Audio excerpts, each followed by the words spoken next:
ಅವ್ರು ಇವರು ಇಲ್ಲಿಂದ ಟೆಂಡರ್ ಕೊಡ್ಲಿ, ಅಲ್ಲಿ ಬಂದ ನಂತರ ಸ್ಥಳೀಯ ಸಂಸ್ಥೆ ಆಡಳಿತ ಪೊಲೀಸ್ ಇಲಾಖೆಯೊಂದಿಗೆ ಕೂತ್ಕೊಂಡು ಅವರು ನಿಗದಿಪಡಿಸಿದ ಜಾಗದಲ್ಲಿ ಹಾಕಬೇಕು. ಬಿಟ್ರೆ ಅವನು ಖುಷಿ ಬಂದ ಜಾಗದಲ್ಲಿ ಹಾಕಿಕೊಡ್ಲಿಕ್ಕೆ ಅವನ ಅಪ್ಪನ ಜಾಗ ಅಲ್ಲ, ಅದು ಮಹಾನಗರ ಪಾಲಿಕೆ ಜಾಗ. ಅವನು ಟೆಂಡರ್ ತಗೊಂಡಿದ್ದಾನೆ ಅಂತ ಹೇಳಿದ್ರೆ ನಾಳೆ ರಸ್ತೆ ಮಧ್ಯದಲ್ಲಿ ಕಟ್ಬಿಡುದಾ? 3 ಕಡೆ ರಸ್ತೆ ಮಧ್ಯದಲ್ಲಿ ಕಟ್ಟಿದ್ದಾನೆ ಅವನು. ನಾನು ಇದನ್ನು ಯಾಕೆ ಹೇಳ್ತೇನೆ ಅಂತ ಕೇಳಿದ್ರೆ, ಸಾರ್ವಜನಿಕರು ನಗಾಡ್ತಾರೆ, ಸಾರ್ವಜನಿಕರಿಗೆ ನಿಯಮ ಗೊತ್ತಿಲ್ಲ. ಶಾಸಕರೇ ನೀವೇನು ಮಾಡ್ತೀರಿ ನೋಡಿ, ಇಲ್ಲಿ ರಸ್ತೆ ಮಧ್ಯದಲ್ಲಿ ಕಟ್ಟಿದ್ದಾರೆ ಅಂತ ನಮ್ಮ ಹತ್ರ 1000 ಪ್ರಶ್ನೆ ಕೊಡ್ತಾರೆ. ತಪ್ಪು ಮಾಡುವವರು ಇವರು, ಪ್ರಶ್ನೆಗೆ ಉತ್ತರ ನಾವು ಕೊಡ್ಬೇಕಾ? ಇದು ಒಂದು ಪ್ರಶ್ನೆ. ಎರಡನೇದು ಎಲ್ಲ ಈ ಹಿಂದೆ ನಿಯಮ ಇತ್ತು, ಹೋರ್ಡಿಂಗ್ಸ್ಗೆ ಟ್ಯಾಕ್ಸ್ ಇದೆ, ರೆವೆನ್ಯೂ ಕಲೆಕ್ಟ್ ಆಗುತ್ತೆ ಮಹಾನಗರ ಪಾಲಿಕೆಗೂ ಸ್ಥಳೀಯ ಸಂಸ್ಥೆಗಳಿಗೆ. ಇದು 1ನೇ ಭಾಗ.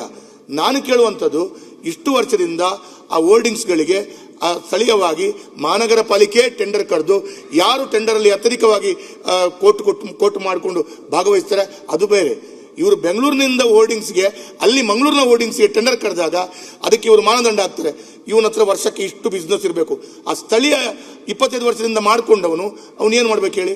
ಅವನು ಇಲ್ಲಿ ಬಂದು ಭಾಗವಹಿಸಲಿಕ್ಕಾಗಲ್ಲ. ಅದರಲ್ಲಿ ಆ ಕ್ಯಾಪಿಟಲ್ ಇನ್ವೆಸ್ಟ್ಮೆಂಟ್ ಮಾಡಿರ್ತಾನೆ ಅವನು, ಆ ಫೌಂಡೇಶನ್ ಕಟ್ಟಿರ್ತಾನೆ, ಕಬ್ಬಿಣದ ರೋಡ್ ಕಟ್ಟಿರ್ತಾನೆ, ಅದೆಲ್ಲ ಅವನು ಕಟ್ಟಿರ್ತಾನೆ.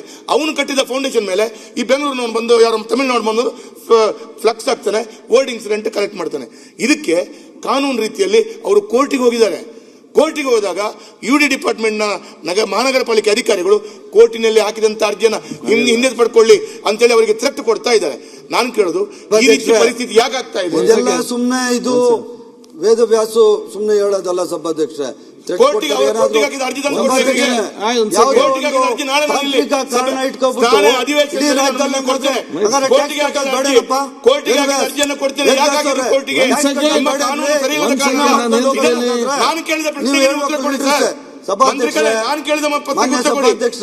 ಬೇರೆ ಮಾತಾಡಬೇಡಿ. ಯಾವುದೋ ಒಂದು ಟೆಕ್ನಿಕಲ್ ಕಾರಣ ಇಟ್ಕೊಂಡ್ಬಿಟ್ಟು ವೇದವ್ಯಾಸು ಕಾಂಟ್ರಾಕ್ಟರ್ ತರ ಮಾತಾಡುವಂಥದ್ದು ಇದು ಸರಿಯಲ್ಲ ಸಭಾಧ್ಯಕ್ಷರೇ. ಟೆಕ್ನಿಕಲ್ ಕಾರಣ ಇಟ್ಕೊಂಡು 16 ಕೋಟಿ ರೂಪಾಯಿ ನಮ್ಮ ಟ್ಯಾಕ್ಸ್ ಬರಬೇಕಾಗಿತ್ತು ಮಂಗಳೂರು ಮಹಾನಗರ ಪಾಲಿಕೆಗೆ. ಅಷ್ಟು ಜವಾಬ್ದಾರಿಯುತ ವ್ಯಕ್ತಿಗಳು ನೀವು ವೇದವ್ಯಾಸ ಅವರೇ, ನೀವೇ ಆಕ್ಚುಲಿ ನಿಲ್ಸ್ಬಿಟ್ಟು ಹೊಡ್ಸಾಕ್ಬೇಕಾಗಿತ್ತು ಇಷ್ಟು ತನಕ. ನೀವ್ ಯಾಕೆ ಸುಮ್ಮನೆ ಇದ್ರೆ? ಅನಧಿಕೃತವಾಗಿ 1 ರೂಪಾಯಿ ಟ್ಯಾಕ್ಸ್ ಕಟ್ದಿರಾ 100 ಕೋಟಿ ಲಾಭ ಮಾಡ್ಕೊತಾವ್ರೆ ಅಲ್ಲಿ ಯಾರು ನಿಮ್ಮ ಫ್ಲೆಕ್ಸ್ ಹೋಲ್ಡರ್ಸ್. ಯಾಕೆ ಇಷ್ಟು ದಿನ ಹಂಗಾದ್ರೆ ಮಾಡಿಲ್ಲ? ಹೊಡೆದಾಕ್ತಿವಿ ಅಂತ ಕೇಳಿದ್ರೆ ಸನ್ಮಾನ್ಯ ಸಭಾಧ್ಯಕ್ಷ,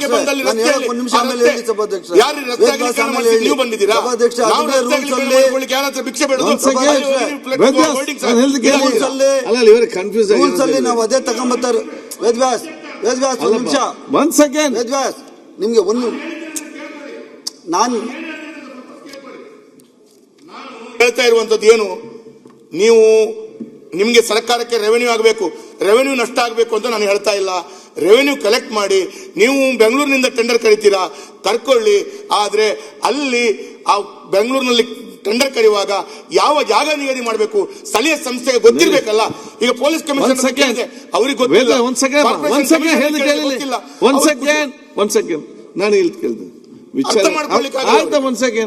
ಇದು ನಾನು ನಿಮ್ಮ ಹತ್ರ ಮೊನ್ನೆ ಕೇಳಿದೆ, ನೀವು ಹೇಳಿದ್ರೆ ನಮ್ಗೆ ಕೂಡ ಗೊತ್ತಿರಲಿಲ್ಲ ಅಂತೇಳಿ. ಅದು ಟೆಂಡರ್ ಕರೆದದ್ದು ಮಂಗಳೂರು ಮಹಾನಗರ ಪಾಲಿಕೆ ಅವರೇ, ಅಲ್ಲಲ್ಲ ಬೆಂಗಳೂರಿನಲ್ದಾನೆ, ಅದು ಬೆಂಗಳೂರಿನವರಲ್ಲ, ಅಲ್ಲಿ ತಮಿಳುನಾಡಿನವನಿಗೆ ಆಗಿದೆ. ಯಾವ್ದ್ರಲ್ಲಿ ನಮ್ಮ ಪೋರ್ಟಲ್ ಅಲ್ಲಿ ಅವನು ಹಾಕುವಾಗ ಏನ್ ಮಾಡಿದಾನೆ, ಈ ಪೊಲೀಸ್ ಔಟ್ ಪೋಸ್ಟ್ ಮಾಡ್ಲಿಕ್ಕೆ ಸಿಕ್ಕಿದ ಹಾಕಿಕೊಂಡು ಹೋಗಿದ್ದಾನೆ. ಅದ್ರಲ್ಲಿ ಲೋಕಲ್ ನೋಡಿದ ಪ್ರಾಬ್ಲಮ್.